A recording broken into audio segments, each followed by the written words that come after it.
We do use the word love around here a lot, but that doesn't always mean like everything's roses. If you love someone, you're willing to tell them the truth and you're willing to have hard conversations with them as well. And it's not always pretty.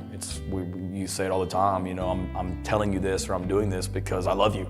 And we're not afraid to use that word around here and never will as long as I'm the head coach here.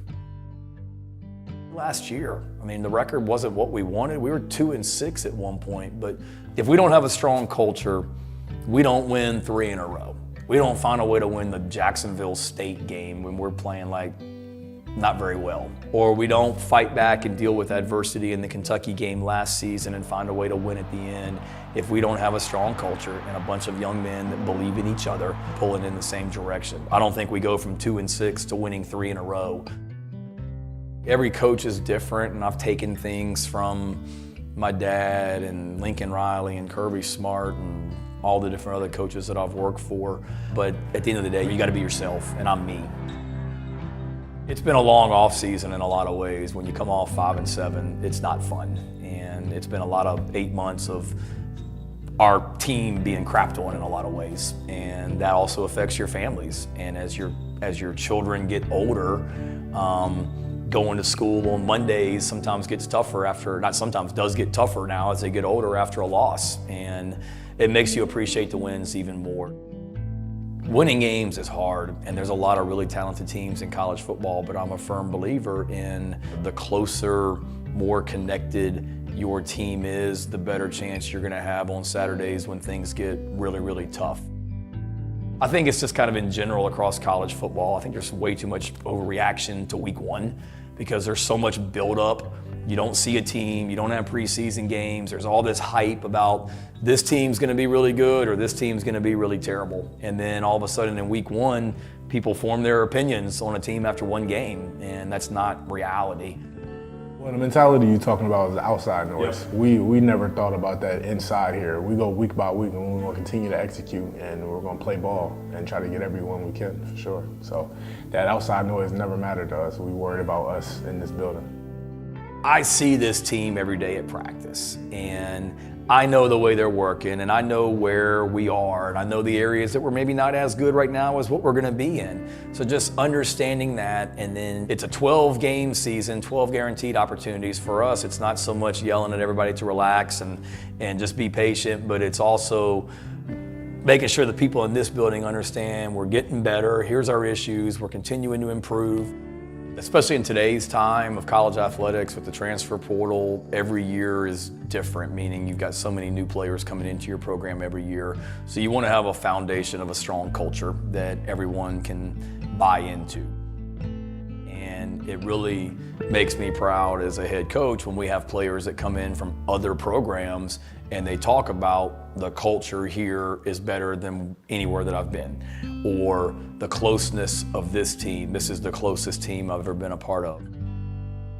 So when Beamer got the job in 2021, I don't know if people know, but I was one of the first 4 recruits that first came in, you know. So what we're doing right now and what we're going to do this season is very big for me. That was one of the biggest reasons I wanted to come back. And that whole defense that we got a lot of starters from last year that's here this year. And I literally had a group chat with those guys. And I'm like, yo, I'm coming back. I need y'all here with me.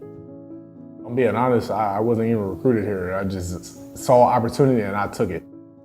Had a friend named Marshawn Lloyd that used to play here, and I had to go through him because you're not allowed to talk to any coaches, you know. And so I went into the portal, and a day went by, and there was no offer or anything like that. And I'm like, man, what's going on? Like, I was just at the University of Delaware, full ride. Like, I had to really take a jump and believe in myself.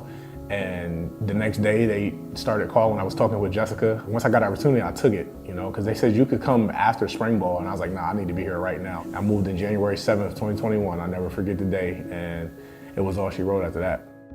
The dream was to go Power 5 straight out of high school. Wasn't able to make that happen for whatever reason. Being in Delaware, they said I didn't have the height or the metrics they wanted. And so I was like, okay, I'm gonna get some film at Delaware. I'll be there 1 year or 2. I'm gonna dominate here, and then I'm gonna transfer out, try to go to a Power 5 school. And it happened a lot faster for me than what I thought would. God makes no mistakes, because say I was getting those Power 5 offers out of high school, I may not end up at South Carolina. So it was destined for me to end up here. So the situation I had and what I had to go through to mold me into what I am now, I had to go through those things, you know, because now it made me into a better leader, a better person to be able to help this team so we can dominate this season, you know, so I had to go through those things. And then now it's just like, I got some of the accolades I wanted to get, like 100 tackles and all SEC and those things. And now it's like, yeah, all SEC is cool, but I'm trying to win. I'm trying to leave a legacy here.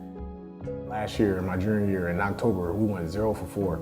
And that will make you or break you. And we end up coming back that next month. We went 3-1, had a chance to go 4-0. And we came back this year, we talked, and we bonded more. And so we brought in some new pieces, and just it turned into a true brotherhood.